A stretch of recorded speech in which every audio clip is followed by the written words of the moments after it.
La force d'un homme, ce n'est pas de ne jamais tomber, mais c'est se relever à chaque fois qu'on tombe. Nous sommes de retour après plus d'un mois d'interruption de nos programmes, indépendamment bien sûr de notre volonté.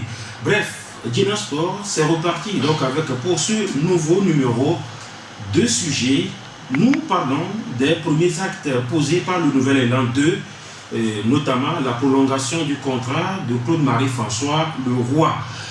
Nous évoquons justement cet acte posé juste au lendemain de la réélection de Guy Kossi Akovi à la tête de la Fédération togolaise de football. Une simple coïncidence, un chantier lancé par le colonel Guy Kossi Akovi, décision forte ou premier échec du Nouvel Élan, acte 2, nous posons la question à nos invités. Le sujet 2 est lié à la gestion des championnats nationaux. Changement retouché, bien chronogramme retouché, classement toujours non officiel, réserve et vocation toujours d'actualité. Est-ce l'immobilisme au niveau des commissions compétentes de la Fédération togolaise de football ou peut-on parler déjà de la photocopie conforme du premier mandat du colonel Akovi? Voilà entre autres sujets à évoquer dans ce nouveau numéro de Dina Sport qui invite deux confrères déjà en studio. Nous avons une dame avec nous, Edwige Djigodi Apedo, qui est avec nous, journaliste de la rédaction de Dina Sport. Edwige, bonjour. Bonjour Latif, bonjour aux auditeurs. Également en studio, Manu Adjiwanou, je pense que le nom est bien prononcé, hein. Lui nous vient de la rédaction de Victoire FM. Manu, bonjour. Bonjour Latif, je crois que tu es l'un des rares qui réussissent à bien prononcer mon nom. Ah oui. Je tiens à te remercier pour cela parce qu'à chaque fois tu fais l'effort de ne pas écorcher le nom de famille de mes aïeux. Voilà. Merci pour cela. Manu Adjiwanou. Nous parlons justement de cette décision. Elle n'a pas surpris beaucoup, sauf qu'elle a été rendue officielle par la Fédération togolaise de football comme étant, on dirait pour certains, un premier chantier investi ou lancé par le Nouvel Élan, acte 2, l'officialisation de la prolongation du mandat de Claude-Marie-François Leroy à la tête des éperviers. Est-ce qu'il faut parler de mandat ou quand même de contrat renouvelé? Mais Manu Adjiwanou, c'est la frustration. Beaucoup disent que voilà, c'est la fédération qui a acté cela, même si justement la preuve n'est pas évidente. Ah oui, mais avant de répondre à ta question, permets-moi de rendre, en tout cas de féliciter la directrice de cet organe. Je vais bien nommer Madame Edwige Djigodi Apedo, qui en tout cas pour ma part fait beaucoup d'efforts dans ce domaine du journalisme. Je ne sais pas si j'avais l'opportunité de lui décerner un prix. Je lui décernerai le prix de la combativité parce que survivre à beaucoup d'événements de la vie, ce n'est pas facile. Je me voyais un peu à sa place. Écoutez, peut-être que j'abandonnerai, mais malgré qu'elle soit une femme, elle a résisté et je dirais même mieux. Elle est allée au-delà de ce qui se faisait. Vraiment, c'est une grande surprise pour moi et je tenais vraiment à la féliciter pour tout le travail qu'elle est en train d'avoir. Également, à vous tous qui l'entourez dans ce travail, je revois l'équipe, c'est vraiment une grande joie. Alors, merci pour le soutien. Merci. Oui, et voilà, je n'ai pas grand-chose à donner en soutien, sauf que je ne peux que dire mes sentiments et vraiment vous accompagner. En tout cas, moi, je suis disposé à chaque fois que vous aurez besoin de ma petite personne. Je ferai tout possible pour être à votre disposition. Pour revenir à la question, il faut dire que, excusez-moi, il faut dire que le contrat de Claude Leroy est un contrat atypique dès le départ.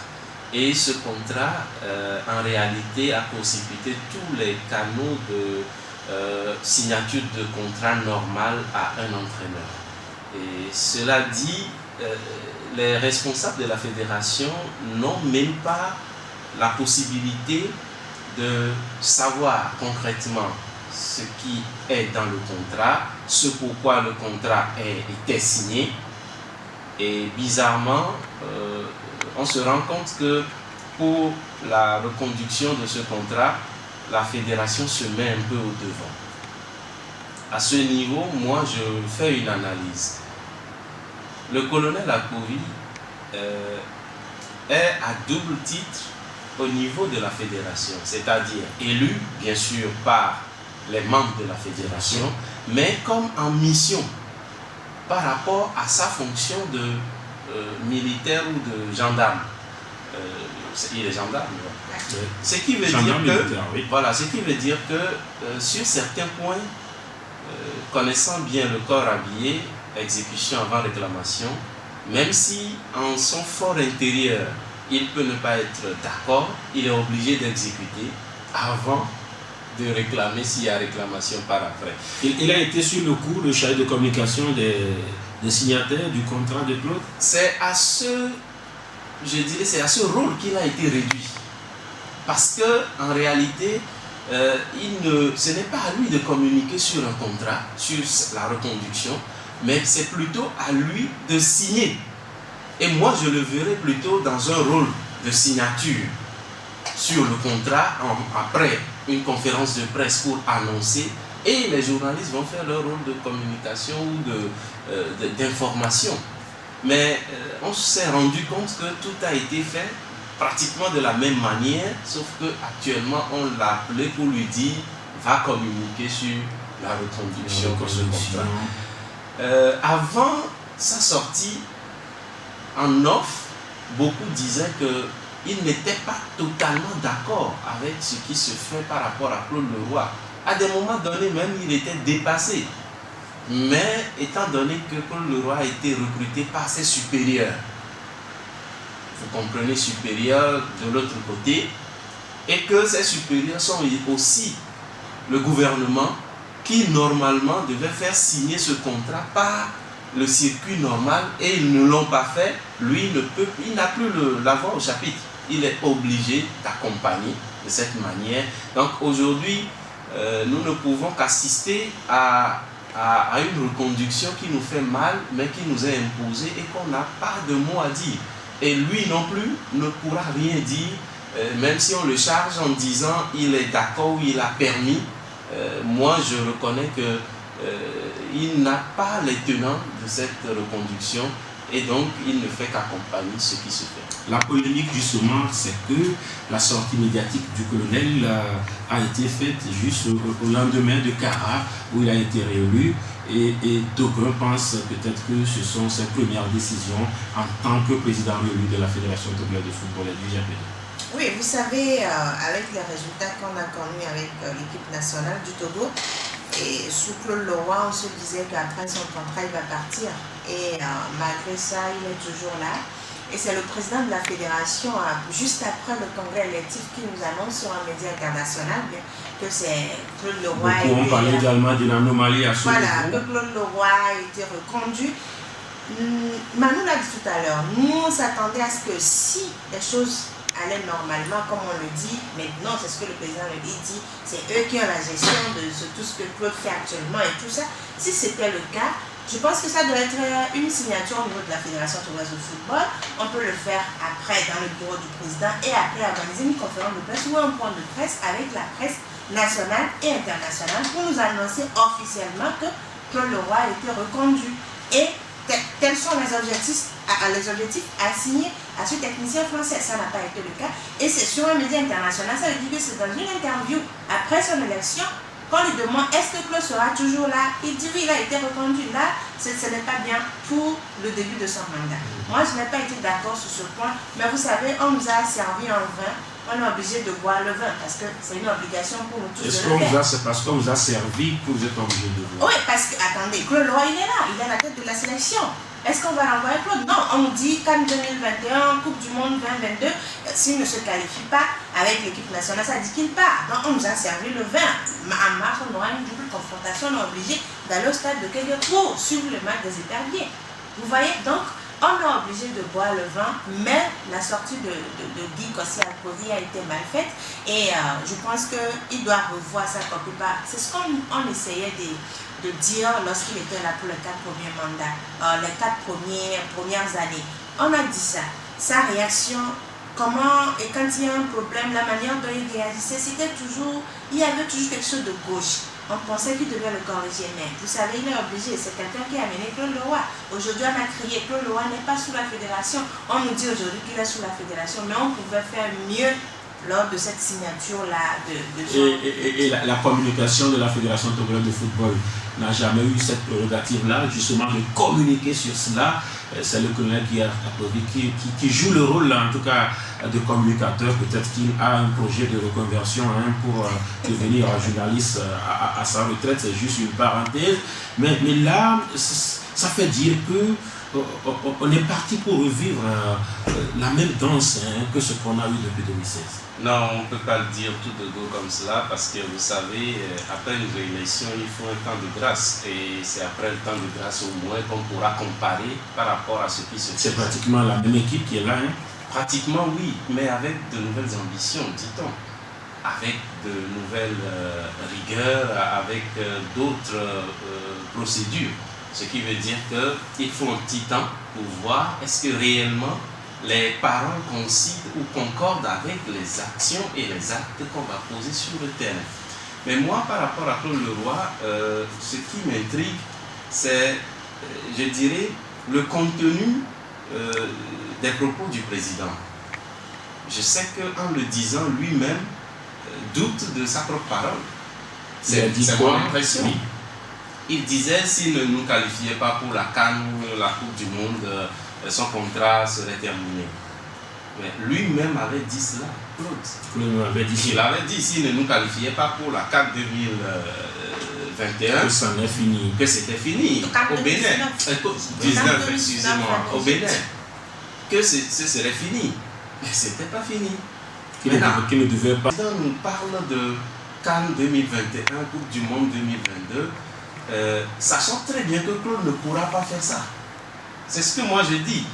En l'état actuel, avec mathématiquement, les performances, même, hein? Oui, mathématiquement c'est possible.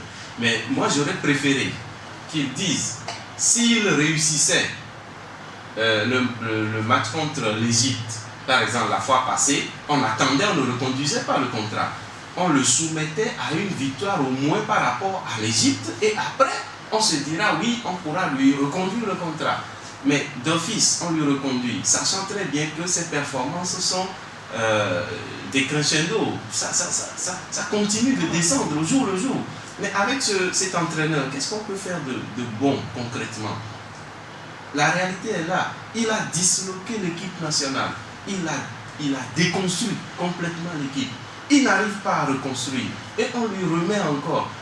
Il y a un commentateur sur RFI qui se posait une question, mais écoutez, pour la CAN 2019, il y a les entraîneurs qui ont pu qualifier leur équipe, qui ont participé à la CAN, mais parce que les résultats n'étaient pas totalement ce que ça devait être, ils ont été changés. Mais lui n'a même pas pu qualifier l'équipe. Il ne fait même plus de résultats par après. Et on le reconduit encore à la tête de l'équipe pour plusieurs années.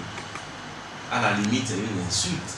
Si on comprend, le colonel a été obligé de sortir médiatiquement. Bien sûr, parce que tout le monde savait que c'était le tendon d'Achille de l'élan, du nouvel élan sur 4 ans. Vous allez voir que dans leur bilan, en aucun moment ils ne parlent de l'équipe nationale ni de Claude Leroy. Parce qu'ils savent que c'est à ce niveau qu'ils ont totalement failli. Même au cours du congrès, ils ont tout fait pour occulter cette partie-là. Parce qu'un nom faisait très mal, c'est le nom Claude Leroy. Ça fait mal. Dès que tout le monde l'entend, tout le Togolais et justement, c'est ce que je dis. Beaucoup disaient que le nouvel élan, sur les 4 premières années, a échoué par rapport à la question Claude. Oui. Et ça démarre également par la question Claude. Oui. Voilà pourquoi je dis, est-ce que c'est déjà un échec pour le premier mandat et le deuxième mandat? On ne le dirait pas comme cela parce que tout ne dépend pas du nouvel élan. Heureusement pour eux. Et tout le monde le sait d'ailleurs. C'est pourquoi chacun fait semblant de ne pas aller véritablement sur ce terrain. Imaginez, le Togolais a voulu faire une marche contre Paul Leroy. Il a été gazé complètement. Nous avons tous été victimes. Voilà. Ça voudrait dire que... On était là pour la couverture. De cette, entre guillemets, barbarie de l'armée togolaise. Il faut le dire parce que nous avons été gazés. C'est pas une barbarie. C'est une barbarie. C'est une de la gestion des forces de sécurité. J'ai été personnellement gazé alors que j'étais dans l'exercice de mes fonctions. La réaction de... Bon, ok, c'est une petite parenthèse. Donc aujourd'hui, le schéma est clair. Les dirigeants du pays, les gouvernants ont maintenu Claude. Que peut faire un envoyé en mission? Il ne peut qu'accompagner. Un envoyé en mission de vis-à-vis. Il peut accompagner, mais faire bien. Le sélectionneur. C'est de ça on disait. Le contrat est déjà signé ailleurs. Oui, mais... Il va faire semblant de signer dans son bureau. Non, mais il peut faire un point de presse pour annoncer ça à tout le monde. Est-ce qu'il a eu l'autorisation? Non, mais il y a une délégation il est président ou il n'est pas président. Il y a une délégation de pouvoir. Le colonel est président ou il n'est pas président. Aujourd'hui, au niveau de la Fédération nationale, c'est la délégation de pouvoir. Bien sûr. Parce que c'est l'État qui délègue de son pouvoir à telle institution de gérer. Et c'est ce qui se passe au niveau du football. La FTF, c'est une délégation de pouvoir du gouvernement togolais. Donc si aujourd'hui, le contrat, comme vous le dites, a été signé ailleurs, mais on dit, on informe la personne que c'est comme ça. Maintenant, elle peut dire, pour être juste et dans les normes, on organise une conférence de presse ou bien un point de presse en présence de ce sélectionneur parce qu'on avait besoin de lui. Il faudrait aujourd'hui qu'il nous dise, il est reconduit, mais quels sont ses objectifs? Qu'est-ce qu'il veut faire? Ce qu'il n'a pas pu faire durant ces 3 années, qu'est-ce qu'il va nous faire? Il va faire maintenant avec le Togo. On n'a pas eu ça. Et c'est sur un média international. On le dit tous les jours. Matin, midi, soir, sous le soleil, sous la pluie, nous journalistes togolais, on est sur le terrain de football. Mais vous voyez, vraiment c'est frustrant parfois quand vous vous dites, vous voulez avoir telle personne, la personne ne vous donne pas la priorité. Excusez-moi, nous tous on est victimes de ça. On ne nous donne pas la priorité. Claude Leroy ne nous donne pas cette priorité de l'avoir malgré qu'il est le sélectionneur de l'équipe de l'Ouest. Le colonel a également donné la primeur de l'information. La primeur de l'information à un média international. Alors qu'il y a des médias spécialement sportifs. On veut parler des autres médias qui sont généralistes, qui parlent également de football, de sport, on peut dire non, on ne veut pas couvrir tout ça. Mais il y a des médias exclusivement sportifs. Si on parle sur ces médias, mais ces médias sont togolais, on va se dire, c'est parce que le média est exclusivement sportif, on sera tolérant. Mais c'est sur un média international. Excusez-moi, il faut que tout ça change. Le nouvel élan, pour consolider les acquis, c'est ce qu'ils disent. Pour consolider les acquis, il faut d'abord corriger ça. Les acquis à consolider, c'est de faire la même chose que le premier mandat. Non, donc il faut changer ce qu'ils voilà, peut-être la question, Claude, devient justement, nous avions déploré le fait que Nouvel Élan méprisait la presse nationale à un moment donné. La communication était... Voilà, c'était pas ça. Point noir. Et quand nous parlons de consolidation des acquis, il faudrait... Bon, dans le temps, je disais, moi, je ne voyais pas d'acquis. Il n'y avait pas d'acquis concrètement. Puisque, par exemple, vous prenez le cas des médias. Oui.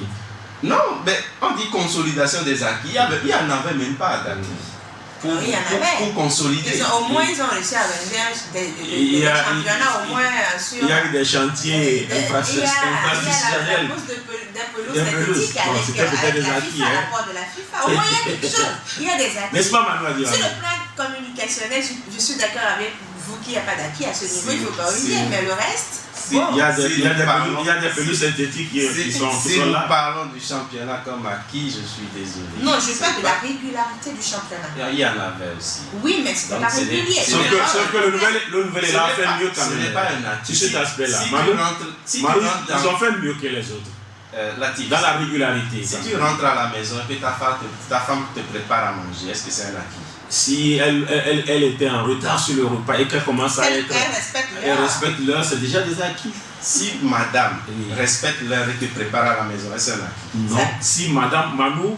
Elle est là pour ça. Oui. C'est pas un acquis. Justement, votre première femme peut-être ne le faisait pas. C'est la deuxième femme. Ce qui pourrait être un acquis.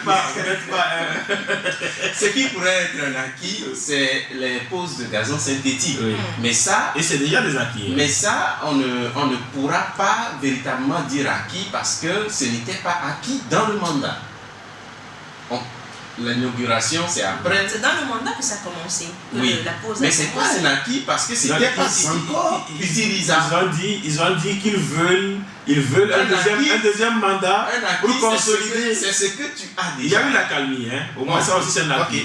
Okay. On ne va pas faire un petit bilan par rapport. Je rappelle que vous êtes sur la web radio Djena, et l'émission c'est Djena Sport. Nous parlons justement de la reconduction de Claude Leroy. Ce sujet sera refermé dans quelques minutes seulement. Pour dire, alors peut-être le dernier angle par rapport à ce sujet. Alors, ils ont parlé de deux objectifs phares, la CAN 2021 et puis la Coupe du Monde 2022. Est-ce que c'est des objectifs liés? Parce que oui, le Togo peut espérer encore une CAN en 2021 où le Togo peut déjà se faire éliminer dès mars prochain. Oui, la double confrontation contre l'Égypte. Si en mars ça ne passe pas, Claude s'en va, ou c'est deux objectifs liés? CAN, Coupe du Monde. Voilà pourquoi je disais la sortie du président n'est pas suffisante. On devait organiser quelque chose avec la presse pour permettre aux journalistes de poser des questions. Le média sur lequel il est intervenu n'a pris que l'angle qu'il voulait. Oui. Donc on n'a pas tous les détails par rapport à ça. Aujourd'hui, on nous dit objectif CAN 2021, Coupe du Monde 2022. Ça veut dire que si on est éliminé, si on comprend bien, si on est éliminé pour la CAN 2021, ça continue pour la Coupe du Monde. Il est là pour la Coupe du Monde, pour les éliminatoires de la Coupe du Monde. Vous voyez, donc ça veut dire que c'est lié. Maintenant, c'est au COMEX de nous dire que ce n'est pas lié. Et ça veut dire qu'il faut une autre sortie. Voilà. Maintenant, moi je dis... La fédération doit cela au moins à la presse nationale. C'est ce que nous disons. C'est ce que nous disons. Ce n'est pas une faveur. Ce n'est pas une faveur. C'est pourquoi je dis il faut qu'on considère la presse nationale. Parce que nous sommes tous les jours sur le terrain. Nous travaillons avec nos moyens de bord pour la promotion du football togolais. Donc il faudrait au moins ce minimum. Les médias étrangers également sont sur le terrain. Oui, les médias sont sur le terrain, mais attendez, vous pensez que pour si c'est quelque chose qui concerne, une décision qui concerne l'équipe de France, excusez-moi, on va prendre peut-être Djena Sport, Djena Info, ou bien Djena Sport, ou bien Togo Foot, ou bien Foot de Foot de Victoire FM. C'est sûr, dans cette émission, ou bien sur cette radio-là, que le président quand même, de la Fédération française de football va réagir. Non, le président va réagir sur un média français. C'est ce que je dis. D'abord, lorsqu'on parle de l'équipe de France, par exemple, oui, c'est TF1 qui c'est un exemple que je donne. C'est la même chose comme pour l'équipe anglaise, comme l'équipe américaine. Donc aujourd'hui, il faut d'abord qu'on commence par ce que nous avons. Vous voyez, maintenant, moi je dis, quand vous prenez les groupes dans lesquels nous nous trouvons, je parle du Togo, le groupe pour les éliminatoires de la CAN, on est avec l'Égypte, on joue l'Égypte, ça ne serait pas facile pour nous, mais c'est sur cette double confrontation, en Coupe du Monde, comme en Afrique, à la CAN, on joue contre Liverpool. Hein. Voilà. Il faut quand même être précis. Il y a Mohamed Salah, et puis il y a Sadio Mané. On joue contre Liverpool. Si on ne gagne pas 3 points, sur cette double confrontation en mars pour la CAN 2021, je pense qu'on est éliminé. Excusez-moi, on n'a plus de chance pour aller parce qu'aujourd'hui on a 1 point. On ne va même pas parler pour le moment de la Coupe du Monde. Voilà. Le contrat n'est pas aussi délimité dans le temps, pour changer de sujet, Manu. Le contrat, il n'est pas délimité dans le temps. Et ça aussi, ce sont des Togolaiseries, comme on le dit. Non, on ne dira pas déterminé dans le temps, parce que le temps est déterminé par l'élimination ou la qualification. Donc, les 2 événements. Voilà, dès la fin du dernier match des éliminatoires de la Coupe du Monde, normalement on tire les conclusions et je pense que ça doit faire partie des clauses libératoires de Claude. C'est-à-dire qu'on constate le Togo est qualifié. Si nous qualifions, il continue jusqu'en 2030, c'est ça? Non, c'est pourquoi justement le contrat, je dis qu'il n'est pas délimité des éliminatoires. Non, le contrat, selon les propos du président, s'arrête à la fin des éliminatoires de la Coupe du Monde. Donc, il faut qu'on le reconduise avant de nous conduire à la phase finale, c'est ça? Exactement. Donc maintenant, est-ce que dit qualification pour la CAN 2021? Nous discutons de quoi? Le premier contrat, la fin nous a été communiquée. C'était bien dit 3 ans. Le premier contrat, c'était bien dit 3 ans. Il a dit non, c'était 2 ans même. Non, c'était 3 ans le premier contrat. Il parlait de 2016-2019. Premier contrat. Bon, c'était vers la fin de 2016. Non, le premier contrat, c'était en plein 2016. Hein. C'est-à-dire que le premier, deux matchs. Oui, mais il est arrivé bien avant. Oui. Parce que le nouvel est arrivé en février. C'était en mars. Il va continuer les éliminatoires de la CAN 2017. Oui. Et il devrait finir en mars 2019. C'était 3 ans en fait, le premier mandat. Selon, personne ne l'a vu, hein. Mais lui-même, il a communiqué. Claude m'a communiqué. Voilà, les 3 ans étaient finis, il est resté. Oui. Jusqu'à ce qu'on nous dise aujourd'hui que ça a été reconduit. Maintenant, ça veut dire que les tenants de ce contrat, nous ne maîtrisons pas. Est-ce que maintenant ça ne s'empire pas? Puisque maintenant, même ce n'est pas délimité dans le temps. Non, tu n'as pas vu le contrat pour être sûr que ce n'est pas délimité dans le temps. Mais dans la communication du colonel. Sur les propos du colonel. Est-ce que le colonel lui-même a le contenu du contrat et sait de quel jour à quel jour le contrat s'arrête? La question est là. Maintenant, au-delà, quand vous prenez même Claude, aujourd'hui il est fragilisé. Hein. Il ne sait même plus ce qu'il Non, mais c'est pas aujourd'hui qu'il est fragilisé. Le Claude est fragilisé par ses non-résultats au Togo, sauf que voilà, malgré sa débâcle à la CAN, il était toujours le colon, hein, mais après, il a senti que voilà, ça vacillait. Donc aujourd'hui, lui-même voudrait revenir un peu sous la coupote de la fédération pour être un peu protégé, parce que ça bouillonne de partout. Et pour communiquer maintenant sur la vraie durée de son contrat, pour lui aussi, il essaie quand même de contourner pour éviter à ce que le Togolais ne se dise on va te supporter jusqu'à quand. Jusqu'à quand. Maintenant, l'espoir est que s'il ne nous qualifiait pas, il pouvait partir. Je crois que arrivé à ce moment. On va rediscuter. Non, moi je dis, lui-même doit commencer par faire ses valises. Sincèrement, ces résultats ne donnent pas. Moi je me dis, vous prenez le groupe de la Coupe du Monde, lui-même n'avait fait l'éloge que des pays, d'autres pays que son propre, des adversaires. Et pour cela, déjà, moi, mes prévisions, le Togo resterait à la place où il est quand on publiait les groupes. Hein. C'est-à-dire à la fin des éliminatoires, le Togo resterait. Le petit poussé de la cinquantaine de pays malheureusement pour nous, africains. Mais heureusement pour que Claude s'en aille. Nous allons évoluer dans ce débat, dans cette émission. Nous évoquons le dernier sujet qui est lié à la gestion des championnats nationaux, championnat qu'organise toujours la Fédération togolaise de football. Le chronogramme a été retouché, ce n'est pas nouveau avec le nouvel élan. Les classements sont non officiels, ce n'est pas aussi nouveau.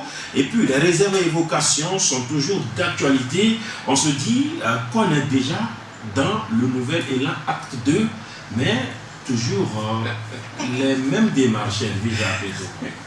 Bon, vous savez, je pense que c'est le nouvel élan acte 2, mais c'est la composition des commissions qui a été mal faite au premier mandat de Guy Koscielny.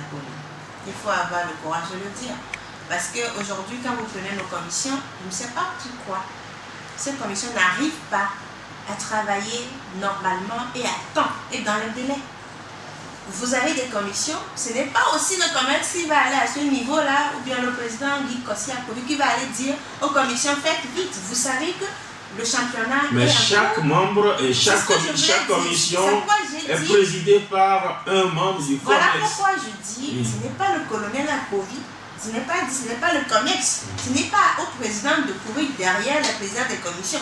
Vous êtes membre de ce COMEX-là, vous êtes président des commissions, vous savez très bien que le championnat se joue, vous devez travailler pour ça. Je pense que pour la composition des commissions à venir, il faut vraiment réfléchir à ça.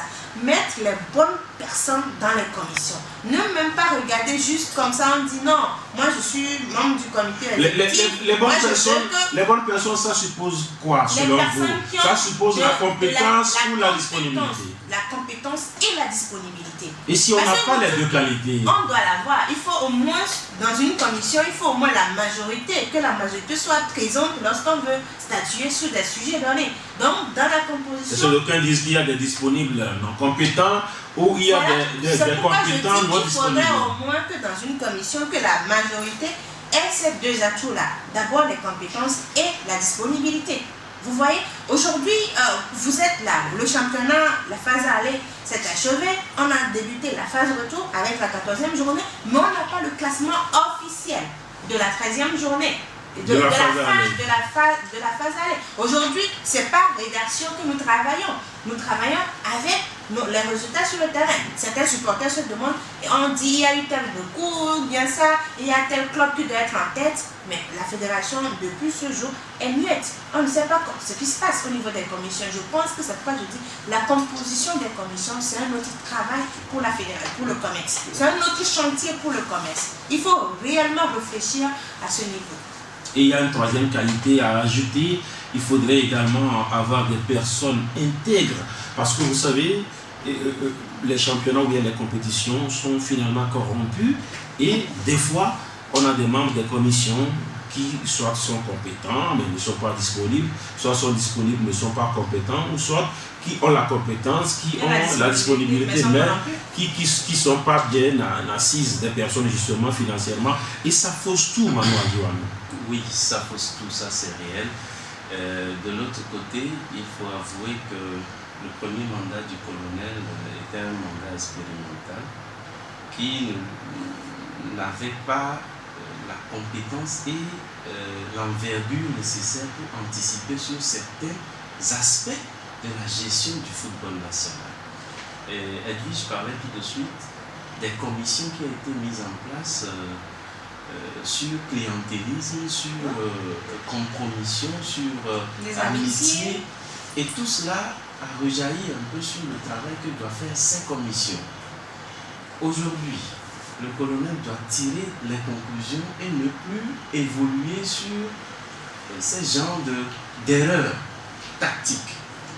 Nous sommes en football, on peut parler d'erreurs tactiques. Les commissions, en fait, doivent être animées par des personnes compétentes, disponibles et intégrées. Mais tous ces aspects doivent être coordonnés par les tests et les règles et les codes qui doivent régir ces commissions. Ne viendra pas en commission celui qui consciemment sait qu'il ne sera pas disponible. Donc, avant même d'être proposé et d'accepter, de commencer par travailler, ils doivent signer un code de bonne conduite qui, normalement, doit être entériné par la commission d'éthique.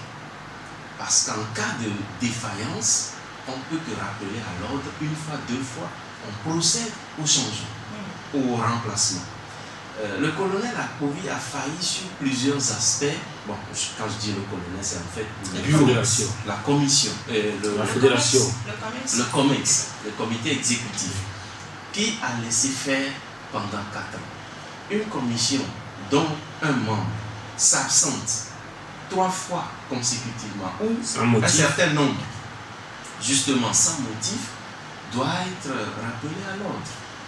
Un autre aspect, le commerce doit penser aller à des commissions, je dirais, qui génèrent au moins un retour financier pour ses participants.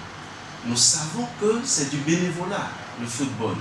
Mais celui qui laisse son travail, vient passer 10 heures de temps à homologuer les matchs ou à gérer les contentieux, mais celui-là laisse un vide dans son travail, qui sera comblé par quoi?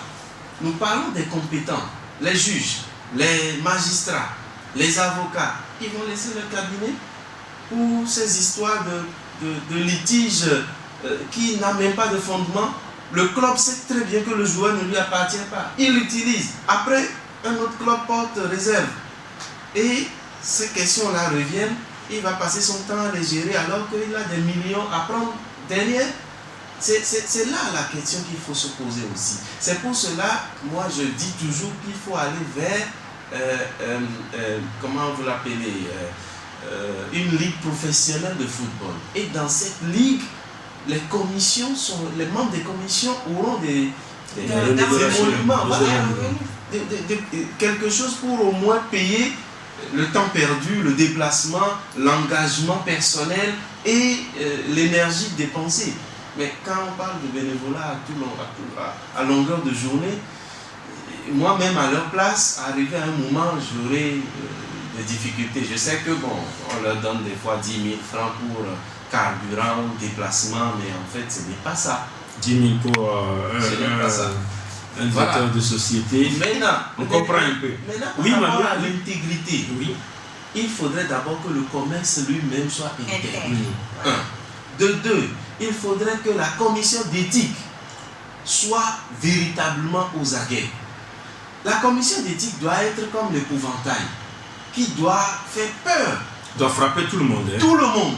Mais sans exception. Cette commission est amorphe. Cette commission ne réagit pas comme elle doit réagir. Ne joue pas réellement son rôle. Surtout la chambre d'instruction, qui doit s'auto-saisir sur plusieurs dossiers, mais reste là sans travailler. Peut-être c'est les moyens qui manquent. C'est pour cela que nous disions que le COMEX même doit être intègre. Les membres du COMEX doivent être intègres. En faisant quoi? Par rapport à la gestion financière, les entrées des fonds de la CAF, de la FIFA, des contrats, des partenariats avec les sponsors, on ne publie rien. Il faut commencer par là. Ensuite, publier les affectations. Mais quand on sait qu'on a affecté un budget à la commission d'éthique et que cette commission, surtout la chambre d'instruction, ne l'utilise pas pour véritablement ouvrir l'œil dans la gestion du football, de chaque commission, de chaque département, mais on va s'attaquer à cette commission. À cette commission-là. Ils ont sanctionné par exemple M. Baba Touré, mais la commission d'éthique, c'était plutôt le rôle de la commission d'éthique, même après sanction prononcée par le COMEX, la commission d'éthique doit maintenant se saisir et instruire ce dossier, aller jusqu'au bout pour sortir une véritable sanction, décision. Voilà. Voilà. Nous allons évoluer. On a parlé justement de ces classements qui ne sont pas rendus officiels, sauf qu'il y a aussi le chronogramme qui est constamment retouché. Ça pourrait aussi fausser le championnat. Aujourd'hui, on parle quand même d'un championnat qui sera, comment on dit, après 3 jours. Ce sera un championnat marathon. À partir de la 16e journée, il y aura mercredi, dimanche, de la 16e à la 22e journée. Est-ce que ça ne pourrait pas, dans une certaine mesure, fausser un tout petit peu le championnat par rapport à ce rythme soutenu? Je crois que les clubs, pour l'instant, n'étaient pas préparés à ça, je pense bien, même si on savait qu'il y avait le championnat d'Afrique des Nations. Ça va impliquer les effectifs, ça va impliquer le budget, ça va impliquer beaucoup de choses. Hein. Maintenant, est-ce qu'au-delà de cette décision de réajuster, est-ce qu'on va ajouter quelque chose à l'enveloppe des clubs? D'ailleurs, est-ce qu'ils ont pris la deuxième partie? C'est ça. Maintenant, est-ce qu'on va... Parce que... On parle aussi de l'effectif. Oui. Il faut avoir l'effectif pour... Parce que...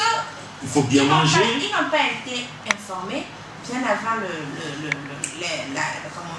mercato. Oui. Les clubs n'étaient pas... Ou bien peut-être qu'ils étaient... Non, c'est une décision qui a été prise, je crois, le mardi. Hein. Voilà. Donc, les clubs n'étaient pas informés avant le mercato. Au moins, si les clubs étaient informés de ce réajustement, au moins par rapport à leur recrutement à faire, ils vont prendre en compte cette décision-là. Mais ça n'a pas été le cas. Maintenant, est-ce que les équipes ont les effectifs pour ce marathon?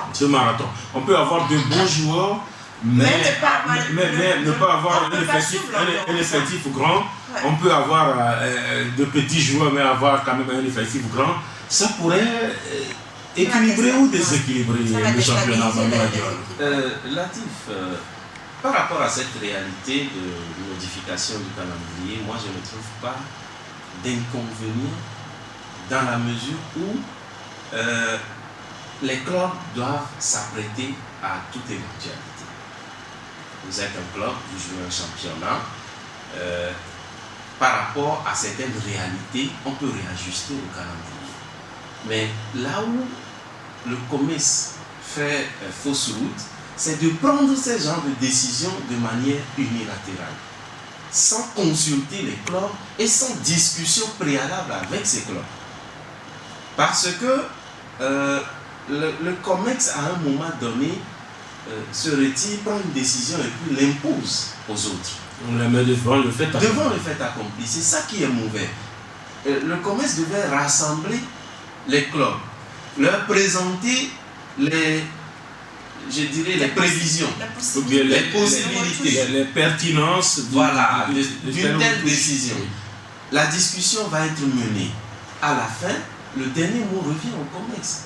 Le COMEX réagit comme si, quand je les consulte, s'ils n'acceptent pas, qu'est-ce que je vais faire? Non. À la fin, le COMEX a le dernier mot parce que c'est à eux que la gestion quotidienne du football a été confiée. Et puis le mois d'avril a été déjà choisi bien avant 2020. Mais on savait qu'il y avait on savait qu'il devait avoir le Chan. On sait que le Togo est qualifié. On sait que le Togo est qualifié. Tout cela, oui, peut échapper. Mais moi, je dis, le COMEX ne cherche pas forcément à tout moment à discuter avec les acteurs. Il faut anticiper. Anticiper, discuter.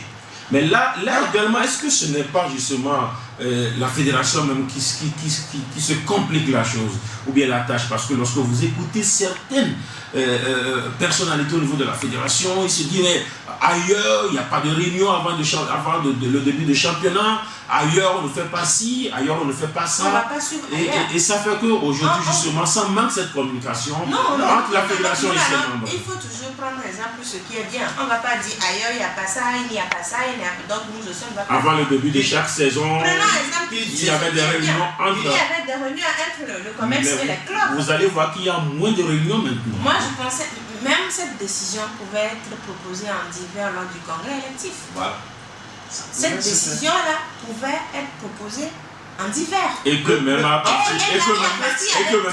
partir même de ce mercredi, il y aurait pu, ils auraient pu commencer à jouer même. Les équipes étaient présentes au congrès électif. Donc au moins à ce niveau, dans les divers, on vous dit qui a le Chan. De toutes les façons, même avant ce congrès, on savait très bien que le Togo est qualifié pour le Chan. On sait très bien qu'on ne peut pas respecter le calendrier.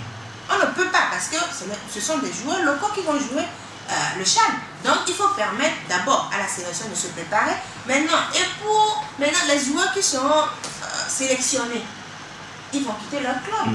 Qu'est-ce que les clubs là vont faire? Il faut permettre aux clubs de se préparer. C'est pourquoi je dis il faut toujours anticiper sur les décisions.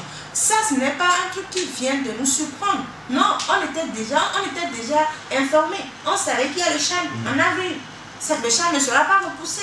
La décision a été prise par la CAF, on était au courant, on est qualifié, donc on prend nos décisions par rapport à ça.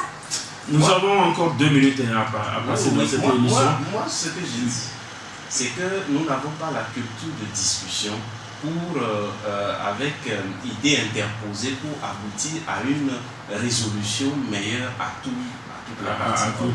Il faut que ce commerce commence par faire ça. Dernière question, peut-être un dernier tour de table. Quelle est la pertinence du